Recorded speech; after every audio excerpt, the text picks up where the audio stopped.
বন্ধুরা, আপনারা কি জানেন বিনা তেলে পাকা তালের বড়া বানানো যায়? ভিডিওটি না দেখলে বিশ্বাস করতে পারবেন না।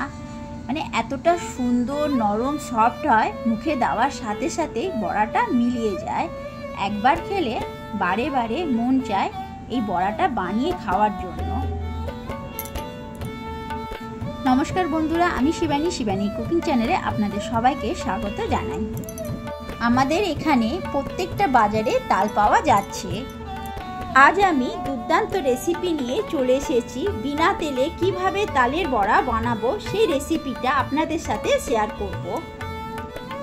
এখানে আমি 3টে মতন তাল নিয়ে নিয়েছি। একটা তালকে আমি আগে জল দিয়ে একটু ভালো করে ধুয়ে নিচ্ছি। বন্ধুরা, এটাই আমার তালের প্রথম রেসিপি, এখনো তাল খাওয়া হয়নি। এইভাবে তালের খোসাটাকে ছাড়িয়ে দিচ্ছি। তাল যত পাকা হবে এই খোসাটা, উপরে যে খোসাটা থাকে ওই খোসাটা সুন্দরভাবে ছেড়ে যায়। কত সুন্দর তালটা থেকে গন্ধ বেরোচ্ছে। এইভাবে আমি পুরো তালের খোসাটাকে ছাড়িয়ে নিচ্ছি।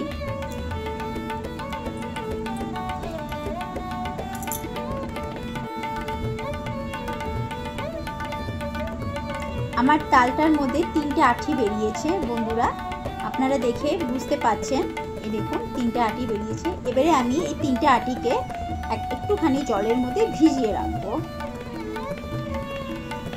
3টে আঁটিকে আমি, একটা তাল থেকেই আমার 3টে আঁটি বেরিয়েছে, এটাকে এবারে আমি জলের মধ্যে একটু ভিজিয়ে রাখছি। এই যে ভিজিয়ে রাখলাম। তারপরে একটা আমি গ্রেটার নিলাম। গ্রেটার দিয়ে এবারে আমি এই তালের নোটটাকে বের করে নিচ্ছি। বন্ধুরা, আপনারা চাইলে খোসার কোনো ঝুড়ি ব্যবহার করতে পারে। আবার হলো এই গ্রেটারটা দিয়েও কিন্তু তালের এই নোটটা খুব ভালো বেরোয়। এই যে আমি প্রথমে ঝুড়ি দিয়ে কিছুটা বের করেছিলাম, তারপরে আমি ভাবলাম যে একবার আপনাদের গ্রেটারটা দিয়েও বের করে দেখাই। তো আমি এই গ্রেটারটা দিয়েও বের করেছি, তো দেখছি খুব ভালো বেরোচ্ছে। দেখুন, এদিকে আমি একটা নারকেলকে আমি কুড়িয়ে নিচ্ছি। এই যে আমার তালের নোট বের করানো হয়ে গেছে, আমি একটা পাত্রের মধ্যে রেখে দিয়েছি। কত সুন্দর তালের নোটটা দেখেই বুঝতে পারছেন। এত সুন্দর গন্ধ ছিল তার তালটায় যে কি বলবো বন্ধুরা।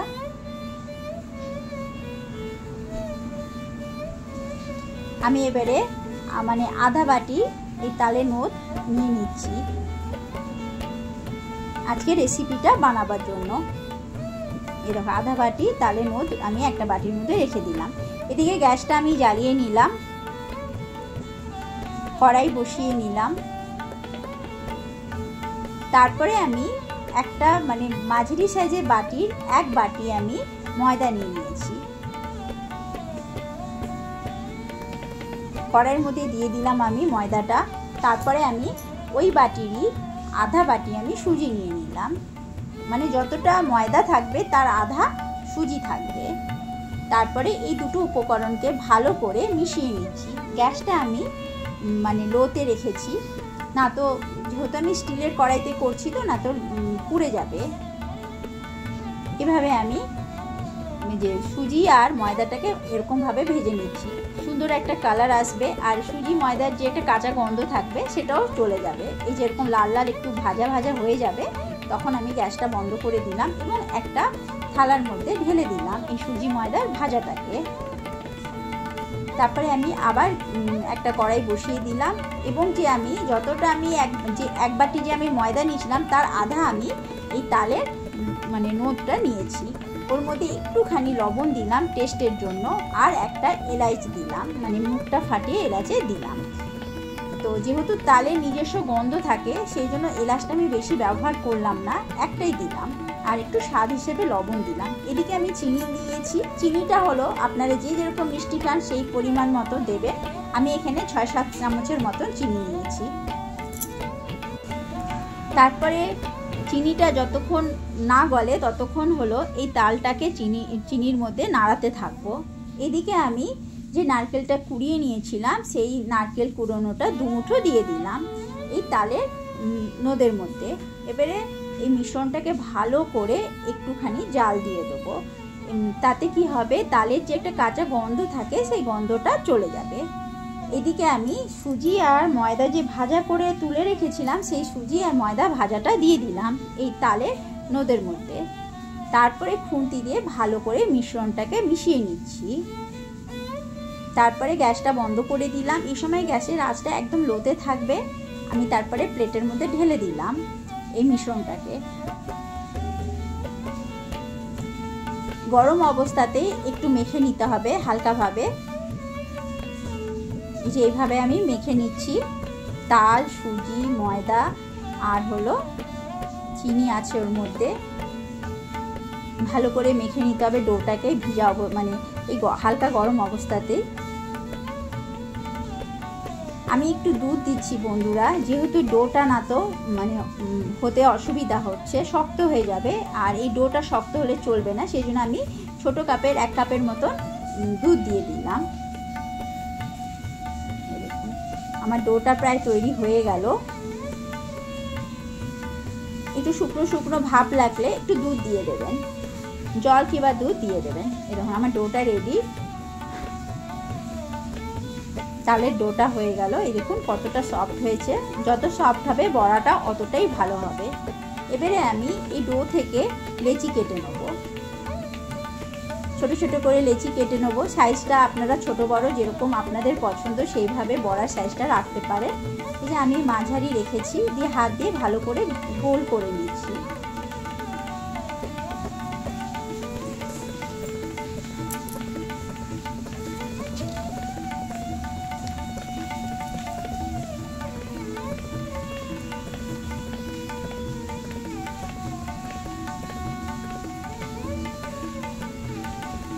এই যে এইভাবে আমি গোল গোল করে মানে বড়ার আকার দিয়ে দিচ্ছি। তালের বড়া যে আকারে হয় সেম ওই আকারেই বানাবো। সাইজটা ছোট বড় হতে পারে।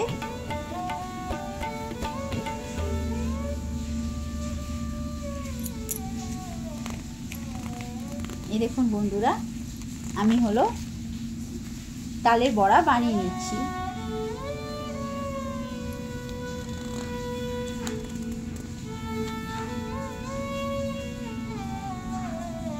বন্ধুরা, এই তালের বড়াটা এত সহজে হয় বিনা তেলে তালের বড়া। এটা বানানো আর খেতেও খুব টেস্টি হয়।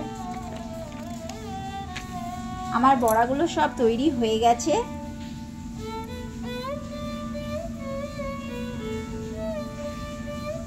আবার গ্যাসটা জ্বালিয়ে দিলাম। তারপরে একটা মোমো স্ট্যান্ড আমি বসিয়ে দিলাম, যার মধ্যে আমি হলো 1 গ্লাসের মতো জল দিয়ে দিয়েছি। আর ছিদ্রওয়ালা মোমো স্ট্যান্ডটা ওর উপরে বসিয়ে দিলাম। এবারে যে লাড্ডুগুলো বানিয়ে রেখেছি, মানে যে বড়াগুলো তালের বানিয়ে রেখেছি, সেই বড়াগুলো একটা একটা করে দিয়ে দিলাম।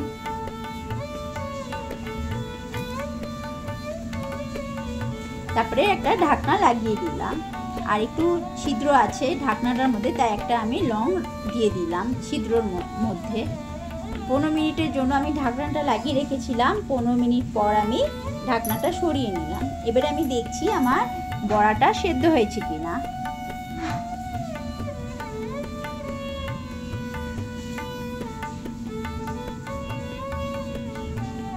এই দেখুন বন্ধুরা, আমার বড়াটা তৈরি হয়ে গেছে। একটা প্লেটে আমি তুলে নিচ্ছি এই বিনা তেলের এই তালের বড়াটা।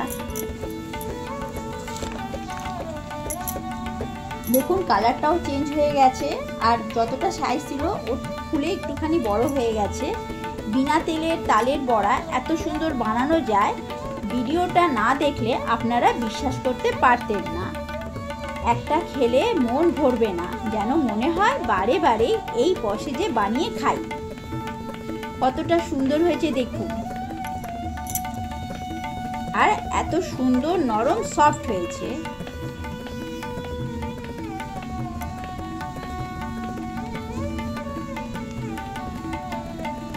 আপনারা দেখেই বুঝতে পারছেন তালের বড়াটা কতটা নরম হয়েছে। আমি একটা ভেঙে দেখালাম, মুখে দেওয়ার সাথে সাথে মিলিয়ে যাবে।